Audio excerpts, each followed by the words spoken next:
you. And hi, everybody. I'm very sorry not to be with you. I have loved to be at Liverpool, which is sociologically speaking very interesting right now. Um, I would like to present some first ideas on a new monadology. So it's rather towards a new monadology and not already a new monadology. There are three propositions I would like to present. The first one is monads are units of self-observation. Everything they perceive and know, they perceive by observing their own states. George Spencer Brown's forms explain what the ancient Greeks and Leibniz were up to. We need to double the notion of communication, taking it both as a local operation and a global measure, or as both a medium and a form to explain how notoriously windowless, that's Leibniz's words, monads are able to communicate. Again, I have to apologize. I will show you only man right now, but that is as it is, starting with Pythagoras, or Pythagoras, as you might prefer. Monads, as you might know, is a notion coming from the old Greeks, the pre-Socratic Greeks. Aristotle and Plato talked a lot about them. And what is interesting about them is that they are conceived as single entities existing in a multiplicity of them and are distinguished from hen, or the unity of the one, which you might know from Parmenides. Monads is talking about multiplicity, the hen is talking about the one. And we will, of course, using Spencer Brown, talk about a multiplicity of entities. And the second thing which is interesting is that Pythagoras determined monads as consisting of a boundary, peras, the unlimited, apeiron, and their junction, harmonia, which of course again brings up the image of Spencer Brown's cross. Plato rather spoke of a mixture, mixis, and its cause, aitia, to combine the bounded and the unbounded, or the bounded and the unlimited, into their indeterminate duality. And you might say that already with Plato, there is both a knowledge of a certain mathematics being possible to talk about monads, and a certain loss of this mathematics, because makes it a mixture, is bringing in, I'd say, lots of hermeneutics into that kind of mathematics. Okay, Leibniz, in his Monadology of 1714, considered monads to be single beings, closed in on themselves, having no windows, each reflecting the universe from its peculiar, or their peculiar and distorted, but who is there to tell, perspective. Monads are not parts of a whole, so we are entering a picture of being which is not a picture of parts and whole, but monads are what makes divisibility possible. They describe the possibility of operations, a continuum of discontinuities. And continuum, for any philosopher and any mathematicians ever since, as you know, is one of the most fascinating ideas, because the world evidence, so to speak, is both supporting an idea of continuum and destroying it at any possible moment. Monads, of monads Leibniz is talking about, develop perceptions which start confused but get clarity when developing memory and consciousness, which is, by memory and consciousness, how they get a feeling for the unbounded or the unlimited. So bringing Spencer Brown in means that one idea to speak about those monads might be to call them crosses. Crosses that indicate the two sides of a distinction, and that are up to a re-entry of themselves into their distinction, as we know. These indications, getting back to Leibniz and getting back to Pythagoras, are at best hints and clues, though no decisive determinations of anything. They indicate implicit contexts. They indicate as yet unwritten crosses, or they don't indicate them, but let them appear, which call forth further hints and clues. So they are a way to rather explore the world and not to determine them. Since monads are crosses, they are also observers. They produce themselves, they self-penetrate, to quote Diego, they produce themselves by drawing distinctions. Since they are distinctions indicated by another observer, namely us, we are dealing with second-order observation from the very beginning and are already talking about ourselves as well. Niklas Luhmann, of course, who has to be brought in when we talk about communication, and who has to be brought in when we try to, but what I'm doing in my work, trying to use Spencer Brown for sociological thinking. I'm not a philosopher, I'm not a mathematician, I'm a sociologist. Niklas Luhmann might be, together with Michel Serre, whom I will not talk about right now, might be the one who will be delivering the bridge between Leibniz and Pythagoras on the one side and Spencer Brown on the other side. Since for Leibniz, as you know, who had a problem with those monads, he wanted to explain how monads are able to communicate even though they don't have windows. And as you equally know, he explained that possibility of monads to be able to communicate by each of them communicating with God directly. They don't communicate among each other, they communicate with God, who they find within themselves. And what Leibniz is saying, what Michel Serre is emphasizing, is that this communication with God equals the communication among the monads themselves. Well, possibly that's an idea which some of us might be inclined to still accept.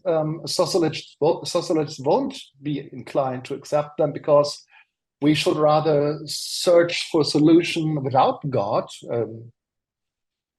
just to develop an immanent picture of society and the world the society on our planet finds itself in.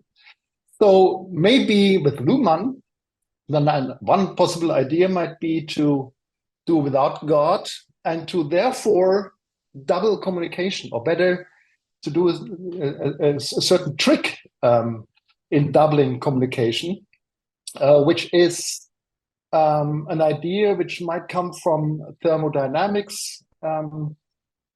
Thermodynamics being a science or a world of ideas which is talking about small entities and elements by describing their overall state, such that we have, when looking at communication, the doubling of, on the one side, elements or operations, and on the other side, elements within a whole, which is giving them a certain probability, a statistical probability of moving here or moving there. So communication among human beings as well might be considered as being, for once, an operation, an utterance, telling some information about something, and at the same time, the acceptance of a measure, namely norms or an idea where to get, or an idea how to develop a situation among human beings or among human beings and machines and so on. So there's never just one operation happening in communication.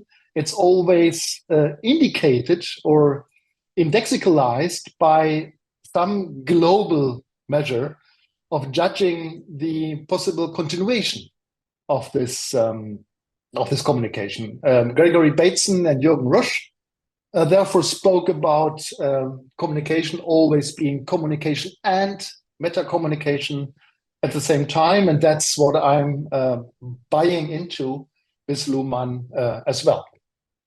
An alternative way to do this, and possibly a way which is as interesting as Luhmann's, is presented by a guy named Fritz Heider. He's not very well known. He's a psychologist. He invented attribution psychology, and he invented a notion of medium, very similar to what Aristotle was about, which is sometimes used in sociology and rarely used in media studies.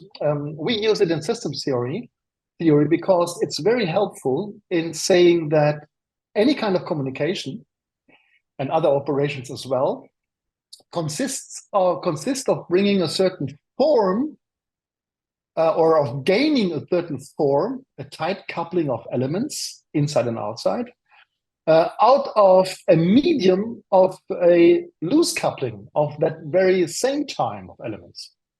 So that when I'm speaking to you, you are listening to my sentences, I hope at least. And at the same time, I'm presenting you with a language where the words are used could be used differently. And the ideas I'm using could be used differently.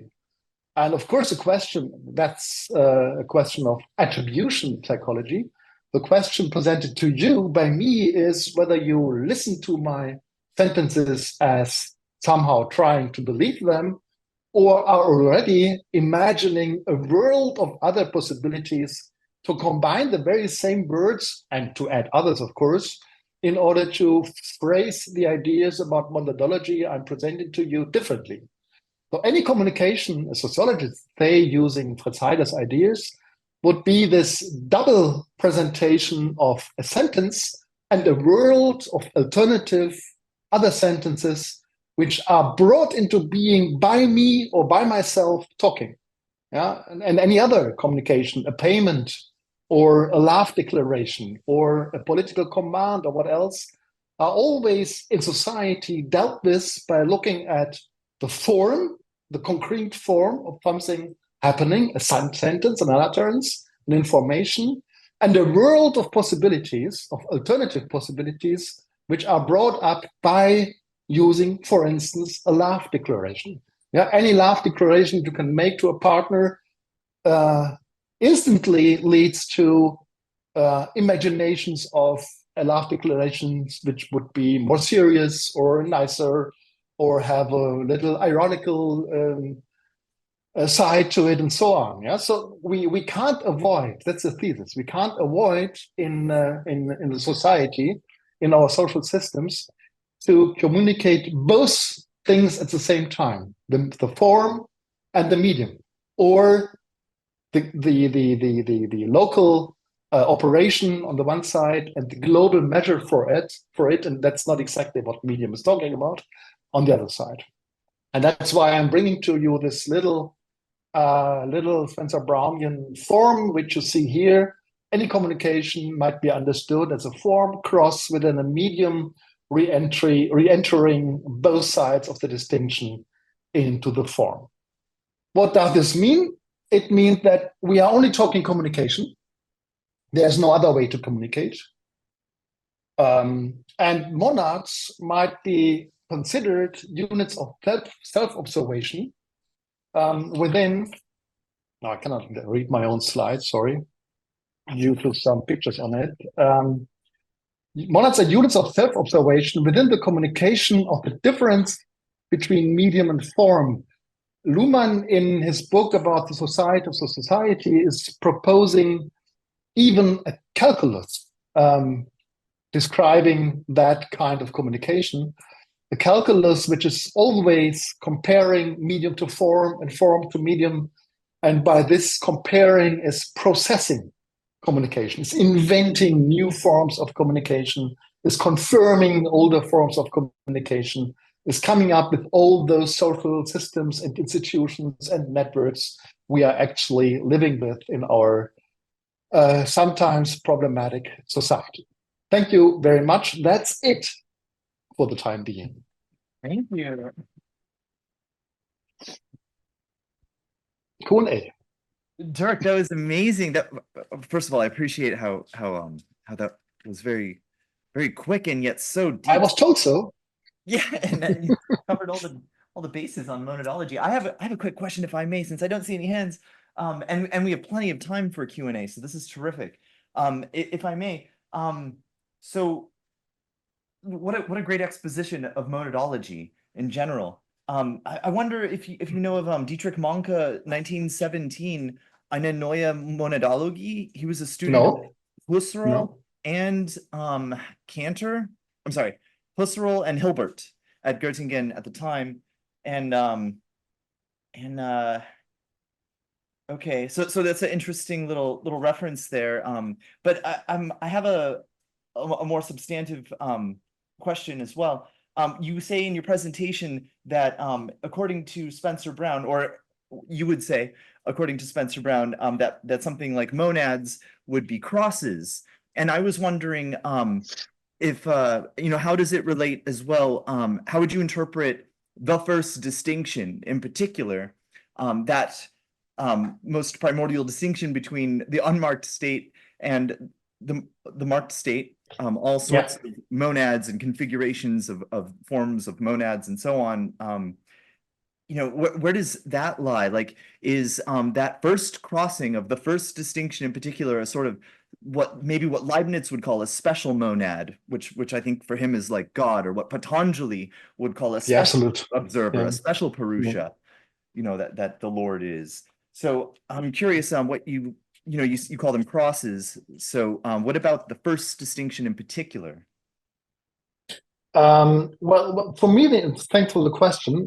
For me, the interesting thing is that when you start with the cross, with the first distinction, you indeed have the marked and the unmarked. And when you're looking at Fritz Heider's distinction between medium and form, or Fritz Heider talked about medium and thing, but never mind. The medium has this quality of not being exactly visible. You're looking at a desk or at a display, and you're seeing the desk or the display. You don't see the light, which enables you to see it. Yeah, you listen to a love declaration from your partner. You don't exactly experience love in a way which is a marked experience. So the medium for Heider has exactly that quality of being pervasive. Of being elusive. He said that medium are for themselves almost nothing. Yeah. So the interesting thing for sociologists is we are all bound to look at those thick forms, those rigid couplings. Yeah, we are environed in, so to speak.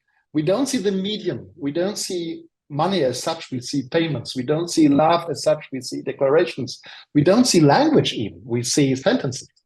Yeah, and talking about this in terms of Spencer Brown's cross means, well, look at both sides. Look that you're coming up with a sentence with a world of language which you cannot avoid to explore after that, exploring the unmarked for further marked states. Now that's the combination or the link between Heider and Spencer Brown. That's beautiful. Thank you. Yeah, and diaphaneity, right? And Aristotle, the transparency of the disclosure space, I think, also has these qualities. And in particular, if I can just respond very briefly, monos or monads, right, in distinction from tahen, the one, in that Platonic and Neoplatonic and Pythagorean context, brings us to this other distinction, right? In the Greeks, tahen, the one, as opposed to all of those monads. Another sort of special kind of monad. It's special because with Plato you always start with duality, as there's no way to get back from duality to the one. Yeah, and the one becomes a fascination, which is, so to speak, haunting the duality. But any scientific, any mathematical, any sociological phrasing of whatever idea you have is starting and ending with duality. Cool. Yeah, on Zoom we have a question. And could you state your name and then present your question? Who is it? Aldo Mauricio Lara Mendoza. Yes, I have a question. Hi. To Dirk. So my question is, how deep change the distinction medium form in the introduction of diffusion media? Do the different media make a difference in this distinction? How this distinction works in language impressed in electronic media? That will be my question. Oh, another lecture, another talk.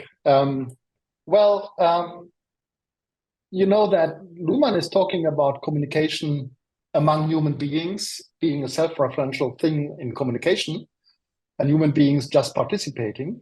With machines, with the digital media, it would be the same.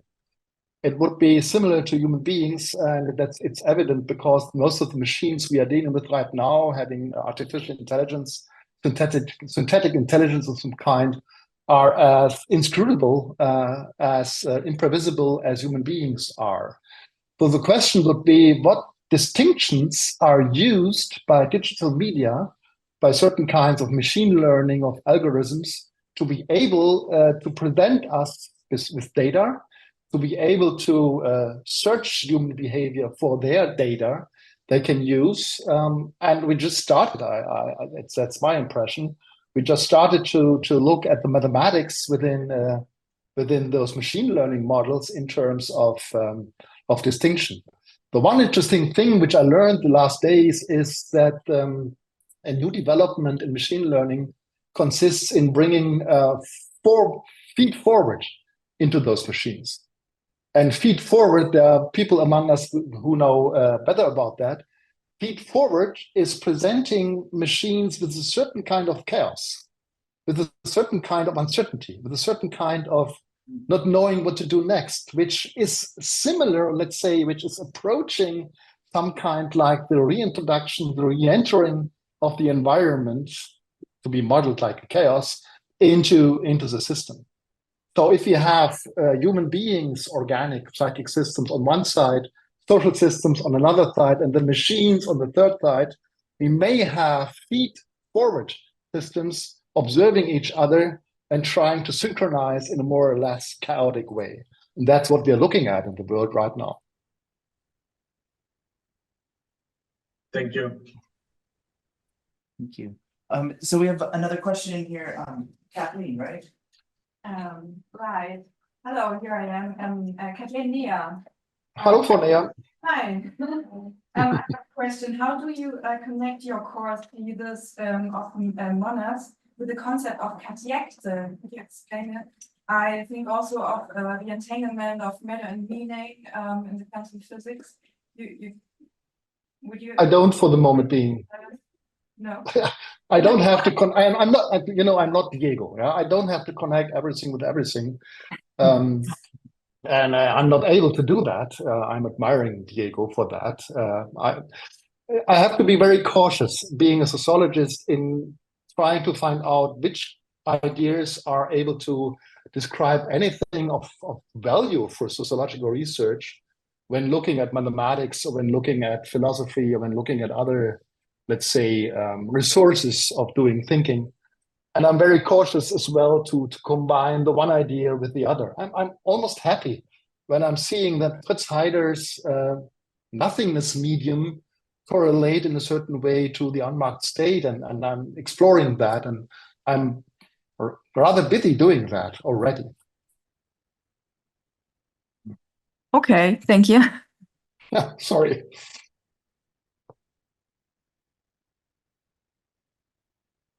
Okay. Is this mic working? No, I think Oh, it's just starting. okay. Yeah. Yeah, and what about cat checks? No. Okay. Oh, sorry. Okay. I didn't talk about them. So, Yeah.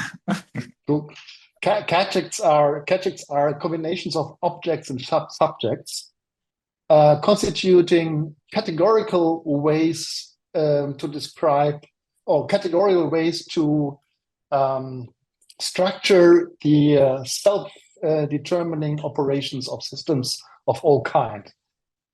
Starting with distinctions, having two sides, I combine many distinctions into a certain form of 5, 6, 12, 100 distinctions to describe certain kinds of social systems. So a cadject might be the eigenvalue, which is able to describe, for instance, the self-reproduction of a company or of a family. I'm just preparing my second edition of a small book about cadjects, And I hope at some time to have an English translation for that published in the Anglo-Saxon world as well. And we have a book series, by the way, if you want to do a monadology thing, I would be really into that. But so do we have more questions now in the room? We have time for another question. And I refuse to continue filling the air with my questions. I aired my question. I have another question. Yeah, go if I ahead. may. And just say your name. Oh, it's Aldo again. Go ahead. Aldo, again. Yeah, hey.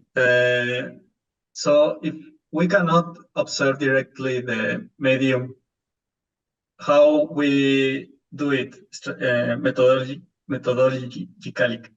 I mean, if we can observe directly medium, how you can talk about the medium if we cannot observe directly? How's the method? The method is we observe our own communications, the communications of our discipline, the communication within the discipline, trying to understand the ideas of other disciplines and developing our discipline further. The method is self-observation of communication. There is no other method when you start in this constructivist world of thinking we are in when doing system theory and form calculus. Any more questions in our room here? Okay, well then, I mean, we have a minute. Okay. Okay, well we don't have to use it. Yeah. Well, let's thank you, Dirk. Thank you. Thanks, and have nice days, and take care on the streets of Liverpool. Yeah. Don't get attacked. Thank you. Bye-bye. Thank you. Bye.